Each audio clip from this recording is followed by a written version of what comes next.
Welcome back to gardening from start to finish. This is Mike, and it's starting to look a little bit like spring out here, folks.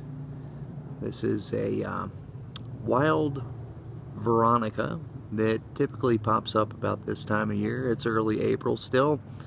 Today is the 11th of April, and actually today I wanted to talk a little bit about transplants and water and your rain forecast and that sort of thing. It's actually rained here on and off for the last 4 days, which sounds like a lot, but you really need to pay attention to your actual forecasts and get actual rainfall amounts.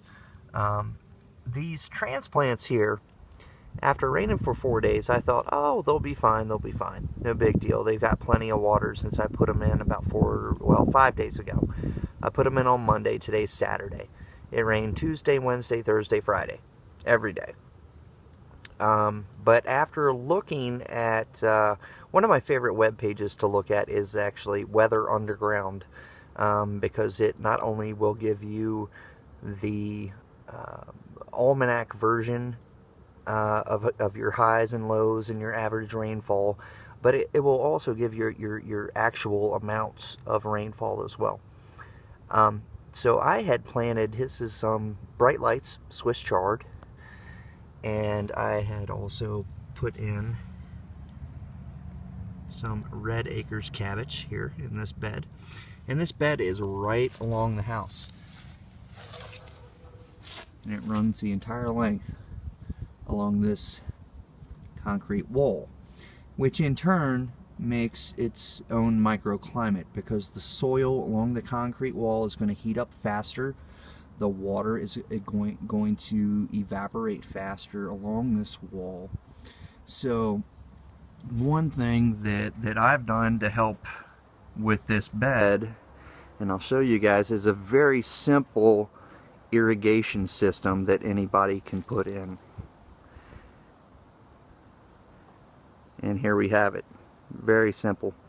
This is a rain barrel attached to a gutter that comes off the roof of the home. And over those 4 days, after I looked at the actual rainfall we had, we only received 0.32 inches of rain in the last 4 days. However, this rain barrel is full. This is 55 gallons worth of water.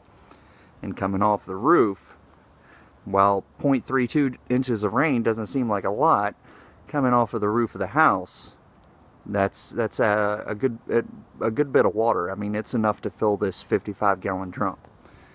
So what I've done here is put a spigot in the bottom of this with a very short 4 or 5 foot piece of hose, which you can get at pretty much any garden center or anything like that, or make your own for that matter, for fairly cheap.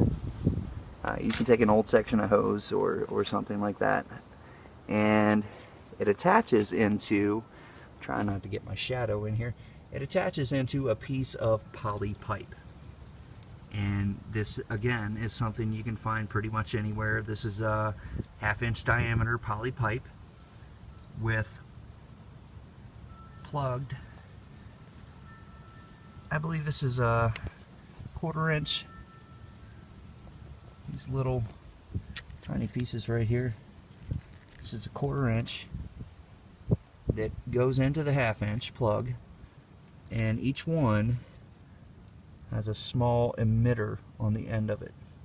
And now that I'm holding it up, there we go, so I hold it upside down, you can see it drips a very slow rate of water, and I have these placed right at the base of each plant. This is going to help conserve moisture, actually, because it's watering the transplant itself as well as the soil around the transplant, and that's going to help reduce the amount of evaporation that you have within the bed itself. If you just take a hose and spray over top of these, you're only spraying the soil surface. And with these transplants, you have to get the water down to the roots, down into the depth of the soil. And this is one way to do it. You see, some of these, like I said, I thought we had received plenty of rainfall, but some of these were actually wilting today. And this is the first day of sunshine we've had in 4 days. So some of these are actually wilting a little bit. So I've decided to go ahead and turn this on and let this 55-gallon drum, I'm going to probably let it run for an hour or two. And that's going to probably eliminate maybe about 15 gallons of water out of here, which doesn't sound like a lot, but when it's going directly to the soil or directly to the root system of the plants, it's really going to help out quite a bit.